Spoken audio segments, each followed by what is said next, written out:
Hello, students. This is Professor Robbins. I am hopping on for week 6 to discuss perception. Oh, sorry, week 5. Week 5. Week 5. I didn't mean to scare you.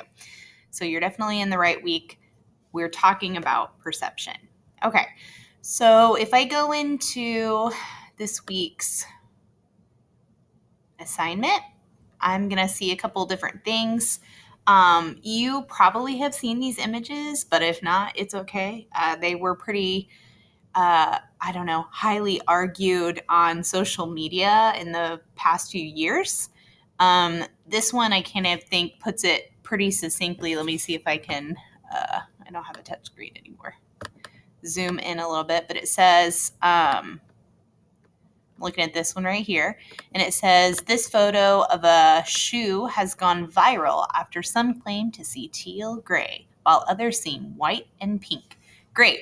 Another of these stupid blue gold dress things. This shoe is clearly gray and teal. Anyone who sees otherwise is lying. Holy crap. Why is it turning pink? Oh God, there is no objective reality. The universe is chaos. So I thought that was a kind of funny little meme, whatever you want to call it, because as we start to engage in perception, this is exactly the kind of anxiety or human anxiety this type of questioning causes. Like, what is real? So coming off of week 4, we're discussing logic, and we discussed Aristotle, and I gave you a little bit of background on Aristotle. And then even before that, we discussed Plato and his theory of forms, right? We have that ideal reality, and then we have our reality, and my hands are just like a carbon copy and not as good copy as that like ideal form.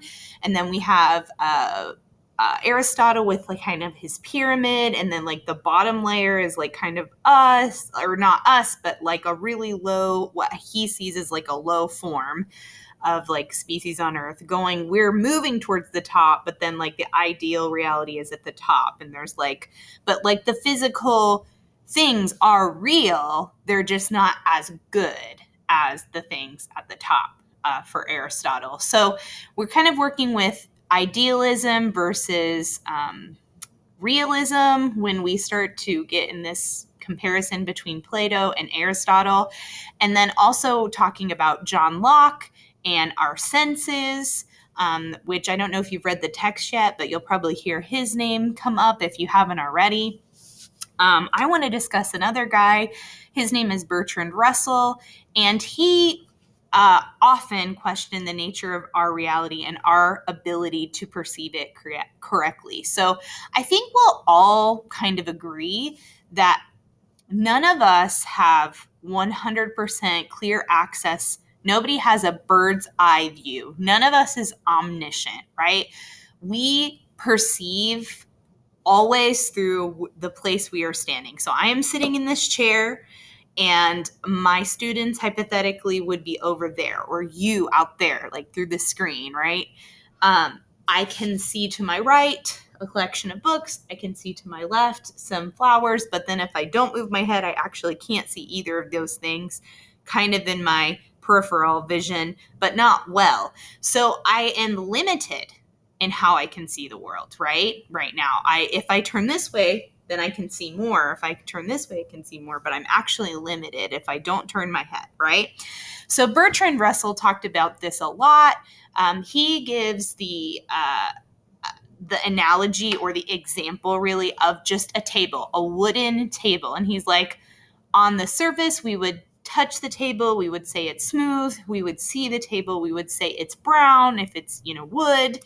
And it would have these certain characteristics. He's like, but however, if we start to examine the table from different perspectives and different ways of thinking, we see that none of those questions that we can normally say are objective, it's brown, it's smooth, can actually be true in all cases. So if there's light reflecting off the table, for example, the table might kind of shift in how the color looks, right? And so that's why I actually included like the dress and the shoe today, and that big debate, how our eyes can deceive us in something really objective, or how we would consider color and the appearance of color. And then some people are colorblind, right? So that they have a different view of reality. So we can't always trust our eyes to give us an objective sense of what the color of even this dress is, right? So there's articles and all things that came out. I'm just going to show you. So this is an article on Alcatron called The Dress,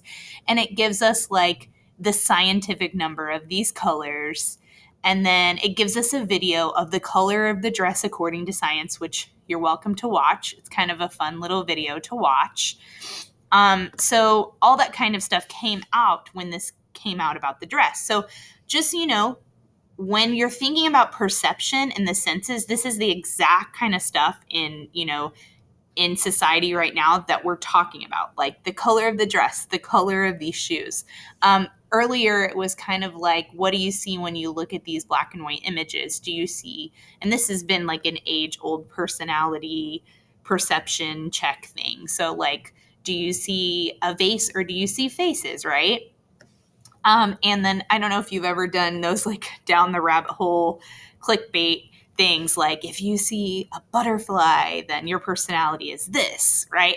So all these deal with perception. And Bertrand Russell, a relatively new philosopher in the 20th century, asked these types of questions a lot about how we could engage with reality. So when he brought up about the table and the light reflection, the way we might see the different colors of the table, he also brings up like the subatomic universe and how if we put that table underneath a microscope, although it appears smooth on the surface, if we look at it under a microscope, we see that actually it's quite porous.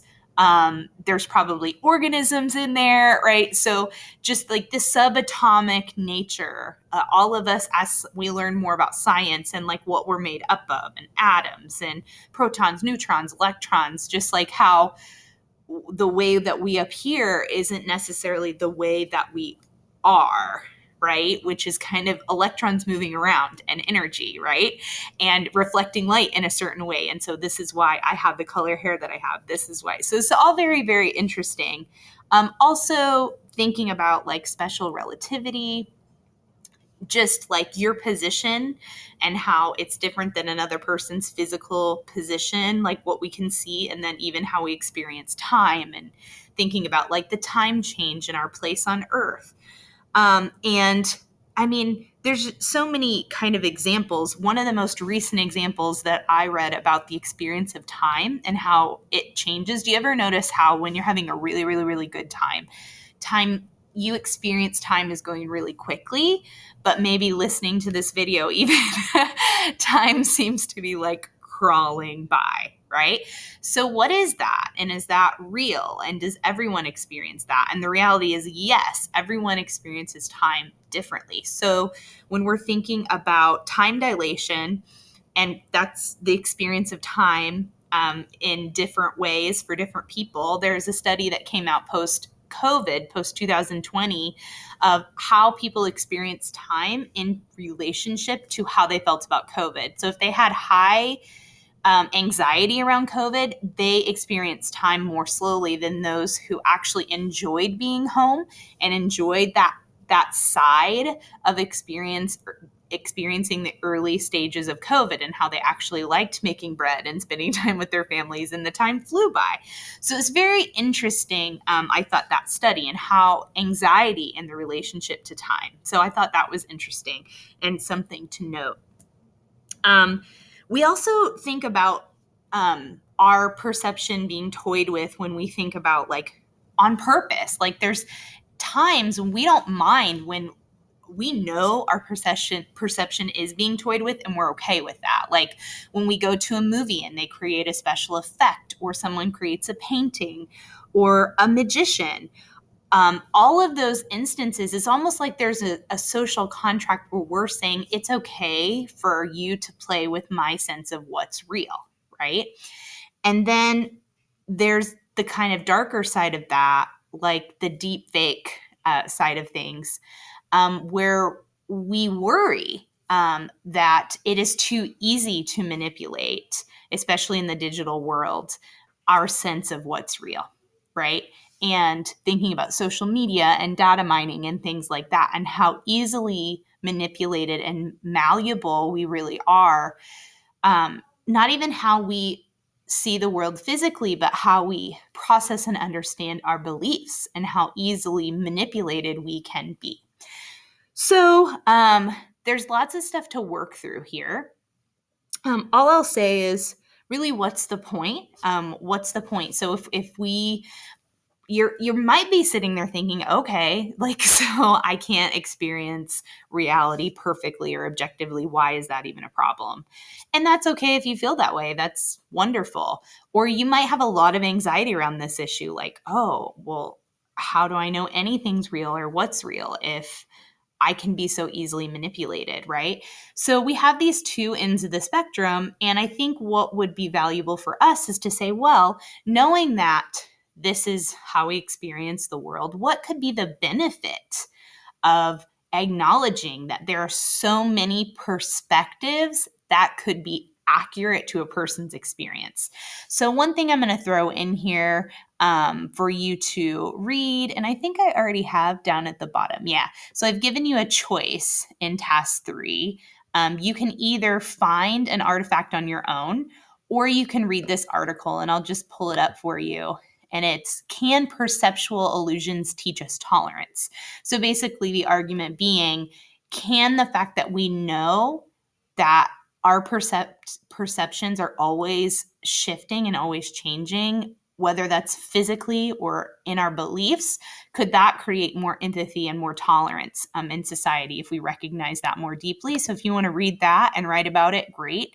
Otherwise, you can find your own artifact this week, a movie that plays with this idea, a photo, article, image, really anything.